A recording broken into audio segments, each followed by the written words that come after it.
land than on the town street, with neighbors so close on each side. And if only Manly were right. Well, she'd promised to try the farm anyway. The house on the tree claim will be finished in a couple of weeks. Let's be married then. Oh, so they haven't gotten married yet. They're about to get married.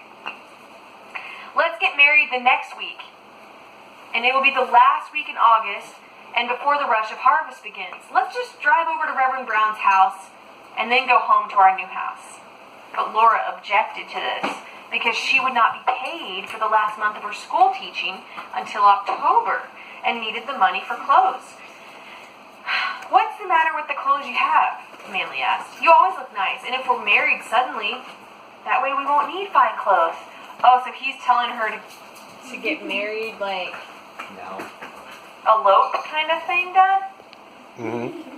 If we give Mother enough time, she and the girls will come out from the east, and we'll have to have a big wedding in the church. I can't afford the expense, and your 1 month salary wouldn't be enough for you. This was a surprise, for Laura had not thought of such a thing.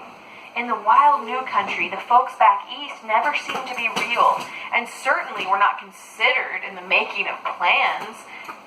But she remembered with something of a shock that Manly's folks back in eastern Minnesota were well off, and that one sister had a homestead claim nearby. They would be sure to come if they knew the wedding date, and his mother had asked for that in her latest letter. She could not ask her pa to go to any expense for the wedding. It was all he could do to keep up with their family's expenses until there would be some return from their 160 acres of wild land. Nothing much could be expected from the raw sod the first year it was turned over, and his farmland was newly broke. Isn't there like a whole book about how Mary was blind? Yes, we skipped those two, right? Mary what? The long winter and the lake of whatever. We didn't skip them. There seemed no other way than to be married suddenly, because of the help it would be to have a home and a housekeeper in the rush of fall work coming on.